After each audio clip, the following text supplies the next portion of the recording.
बिस्मिल्लाहिर्रहमानिर्रहीम अस्सलामुअलैकुम स्टूडेंट्स, हम सेकेंड ईयर फिज़िक्स का चैप्टर नंबर 12 इलेक्ट्रोस्टैटिक्स को स्टडी कर रहे थे। प्रीवियस लेक्चर में हमने स्टडी किया था इंट्रोडक्शन टू इलेक्ट्रोस्टैटिक्स को, और इंशाल्लाह आज हम सेकेंड ईयर फिज़िक्स का पहला टॉपिक कॉलम्स लॉ को स्टडी करेंगे। तो स्टूडेंट्स याद रख लीजिएगा, कॉलम्स लॉ जो है ये इलेक्ट्रोस्टैटिक्स का सिंपलेस्ट लॉ है।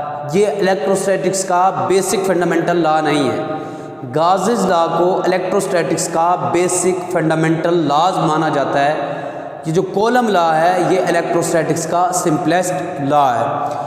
कॉलम लॉ एक French military engineer Charles column ने 1784 में दिया था।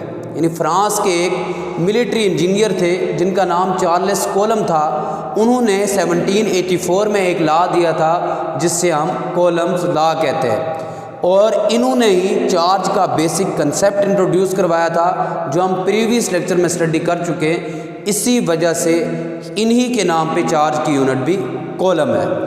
तो स्टूडेंट्स कोई भी लॉ हो सबसे पहले हम उसकी स्टेटमेंट लिखते हैं। तो यहाँ भी हम कॉलम्स लॉ के सबसे पहले स्टेटमेंट देखते हैं। तो कॉलम्स लॉ की जो स्टेटमेंट है वो हमारे पास है, द फोर्स ऑफ अट्रैक्शन और repulsion between two point charges. यानी कोई भी फोर्स हमारे पास है दो पॉइंट चार्जेस के दरमियान, वो फोर्स ऑफ अट्रैक्शन भी हो सकती है और रिपल्शन भी हो सकती है।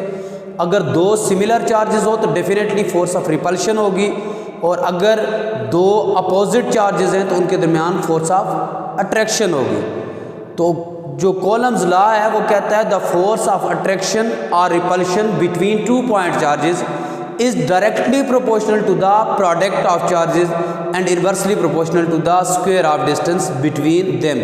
यानी कॉलम लॉ ये कह रहा है कि अगर हमारे पास दो पॉइंट चार्जेस हो, यहाँ पे हम कंसिडर कर लेते हैं दो पॉइंट चार्जेस। यहाँ पे हमारे पास प्लस Q1 एक पॉइंट चार्ज है और यहाँ पे दूसरा पॉइंट चार्ज लेते हैं प्लस Q2। तो कहता है ये कि द फोर्स ऑफ अट्रैक्शन और repulsion between two point charges, ये दो पॉइंट चार्जेस हैं तो इनके दरमियान या तो फोर्स ऑफ अट्रैक्शन होगी या रिपल्शन होगी। तो यहाँ पे देखें दोनों सेम चार्जेस हैं तो डेफिनेटली इनके दरमियान फोर्स ऑफ रिपल्शन होगी, और अगर अपोजिट चार्जेस होते तो इनके दरमियान होगी फोर्स ऑफ अट्रैक्शन। तो यहाँ पे ये चार्ज इस पे फोर्स लगाएगा इस साइड पे, और ये चार्ज फोर्स लगाएगा इस साइड पे। दोनों एक दूसरे को क्या करेंगे, रिपेल करेंगे। दोनों चार्जेस क्या करेंगे, एक दूसरे को रिपेल करेंगे। तो कॉलम लॉ की जो स्टेटमेंट है वो यही है, द फोर्स ऑफ अट्रैक्शन और repulsion between two point charges is directly proportional to product of charges and inversely proportional to square of distance between them. यहाँ पे हमने दो चार्जेस ले लिए Q1 और Q2। तो कॉलम लॉ हमें कहता है कि फोर्स ऑफ अट्रैक्शन और रिपल्शन, तो फोर्स को हम F से रिप्रेजेंट करते हैं। तो उसने कहा फोर्स ऑफ अट्रैक्शन और repulsion between two point charges is directly proportional. ये डायरेक्टली प्रोपोर्शनल है प्रोडक्ट ऑफ चार्जेस, तो चार्जेस के प्रोडक्ट के। तो चार्जेस हमने यहाँ कंसीडर किए हैं Q1 एंड Q2, तो इनके प्रोडक्ट के डायरेक्टली प्रोपोर्शनल है। And inversely proportional to square of distance between them, और इनवर्सली प्रोपोर्शनल है इनके स्क्वायर ऑफ डिस्टेंस के। यानी ये फोर्स ऑफ अट्रैक्शन या रिपल्शन ये इनवर्सली प्रोपोर्शनल होगी स्क्वायर ऑफ डिस्टेंस के। अब इसको इक्वेशन 1 कह दें आप, इसको इक्वेशन नंबर 2 कह दें। तो ये स्टेटमेंट से ही मैंने मैथमेटिकल फॉर्म लिखी है। उसकी स्टेटमेंट क्या है students, the force of attraction और repulsion between two point charges is directly proportional to product of charges and inversely proportional to square of distance between them. तो दोनों को आप इक्वेशन दोनों को आप कंबाइन कर लें तो ये हमारे पास फोर्स आ जाएगी, डायरेक्टली प्रोपोर्शनल है प्रोडक्ट ऑफ चार्जेस और इनवर्सली प्रोपोर्शनल है square of distance between them. यहाँ पे प्रोपोर्शनलिटी का साइन जब हम ख़त्म करेंगे तो डेफिनेटली यहाँ पे कोई कांस्टेंट इंट्रोड्यूस करवाएंगे, और वो कांस्टेंट डिफरेंट टॉपिक्स में डिफरेंट हो सकता है। किसी जगह पे ए है, किसी जगह पे बी है, किसी जगह पे सी है, और किसी जगह पे कांस्टेंट ही लिखना पड़ता है हमें, और किसी जगह पे के है। तो यहाँ पे जो कांस्टेंट ऑफ प्रोपोर्शनलिटी होगी वो है के। F इज इक्वल टू के Q1 Q2 divided by R square. अब यहाँ पे जो k है ये कांस्टेंट ऑफ प्रोपोर्शनलिटी है और ये इक्वल होता है 1/4 पाई एप्सिलॉन नॉट के। यानी कि अगर इनके दरमियान कोई मीडियम ना हो या फ्री स्पेस के अंदर हमने चार्जेस को रखा है, इनके दरमियान मीडियम कोई नहीं है, तो उस वक्त k किसके इक्वल होगा 1/4 pi epsilon not. Free space में k किसके इक्वल होगा 1/4 पाई एप्सिलॉन नॉट। यहाँ पे जो एप्सिलॉन नॉट है ये है परमिटिविटी ऑफ फ्री स्पेस। अब परमिटिविटी क्या होती है? परमिटिविटी कहते हैं the ability of a medium to allow the pass electric field through them is called permittivity। यानी किसी भी मीडियम की वो एबिलिटी जिसकी वजह से वो अलाउ करती है इलेक्ट्रिक फील्ड को अपने थ्रू से पास होने को, उसी को हम क्या कहते हैं? परमिटिविटी। तो यहाँ पे जो एप्सिलॉन नॉट है ये है परमिटिविटी ऑफ फ्री स्पेस। तो यहाँ से हम k की वैल्यू फाइंड कर सकते हैं।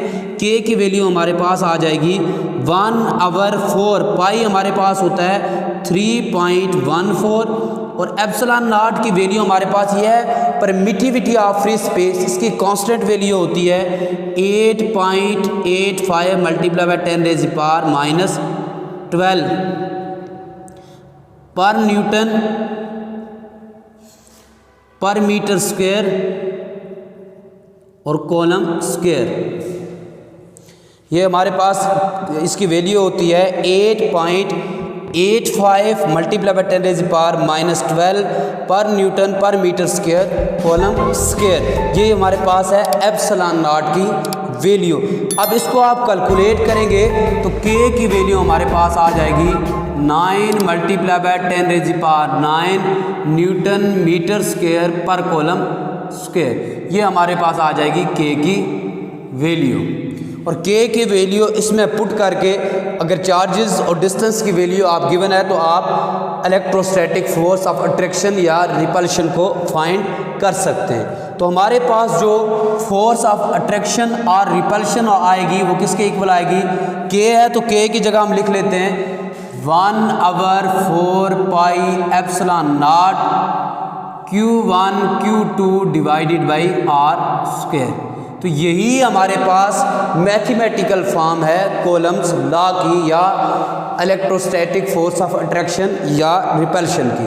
तो ये हमारे पास कोलम्स लॉ की मैथमेटिकल फॉर्म है। और अगर हम इसको वेक्टर फॉर्म में लिखना चाहें तो कैसे लिख सकते हैं? याद रख लें जो हमारे पास कोलम फोर्स होती है ये है म्यूचुअल फोर्स। यानी Q1 फोर्स एक्सर्ट करता है Q2 पे, Q2 भी फोर्स एक्सर्ट करता है Q1 पे और दोनों का मैग्नीट्यूड सेम होता है, डायरेक्शन अपोजिट होती है। तो लिहाजा हम लिख सकते हैं जो फोर्स Q1 एक्सर्ट करता है Q2 पे वो आ जाएगी हमारे पास F12 और जो Q2 एक्सर्ट करता है Q1 पे वो आ जाएगी हमारे पास F21। तो हम लिख सकते हैं F12 यानी force exerted by charge 1 on charge 2 is equal to force exerted by charge 2 on charge 1। दोनों का मैग्नीट्यूड सेम है, दोनों को इक्वल लिखेंगे लेकिन डायरेक्शन अपोजिट है, इसलिए यहाँ पे साइन क्या आ जाएगा? माइनस का आ जाएगा। अब हमारे पास F12 भी नहीं है, F21 भी नहीं है, पहले दोनों लिख लेते हैं।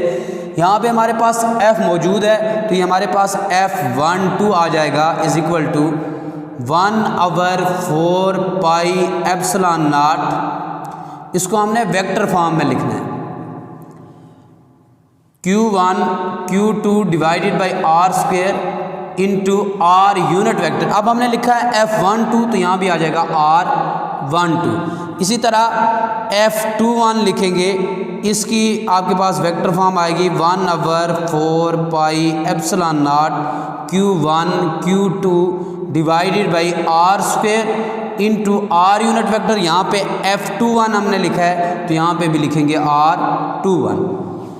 अब क्योंकि F12 हमारे पास इक्वल है माइनस F21 के, R21 को इक्वल लिख देते हैं माइनस R12 के।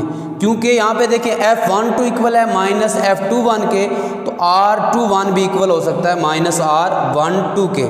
ये वैल्यूज़ पुट करें R21 की, इक्वेशन नंबर 4 में हमारे पास आ जाएगी F21 is equal to 1/4 pi epsilon naught Q1 Q2 divided by R square into R21 है, तो यहाँ पे लिखेंगे हम, देखिए R21 किसके इक्वल हमारे पास आ गया है -R12। अब यहाँ पे माइनस बाहर ले लेते हैं, ये आपके पास आ जाएगा F21 is equal to 1/4 pi epsilon naught Q1 Q2 divided by R square.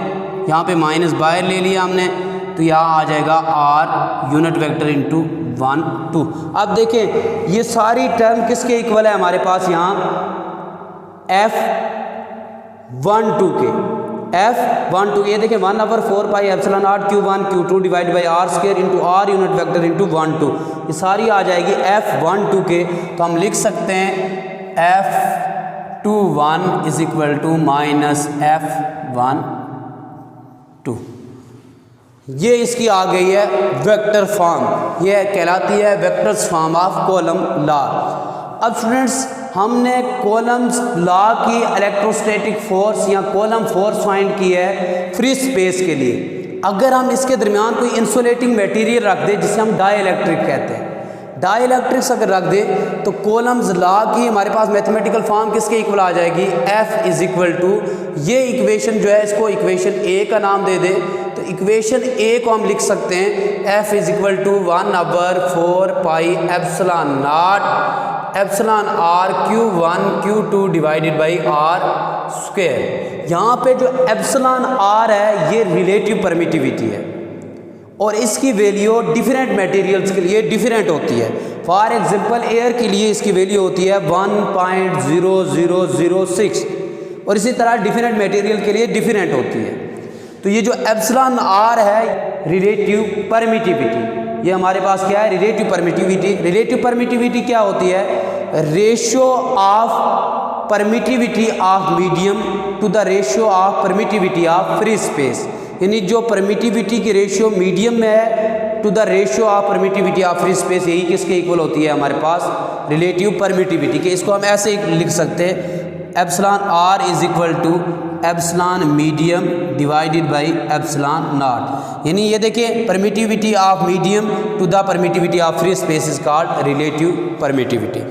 तो स्टूडेंट्स कॉलम्स लॉ को याद रख लीजिएगा, इनवर्स स्क्वायर लॉ भी कहा जाता है।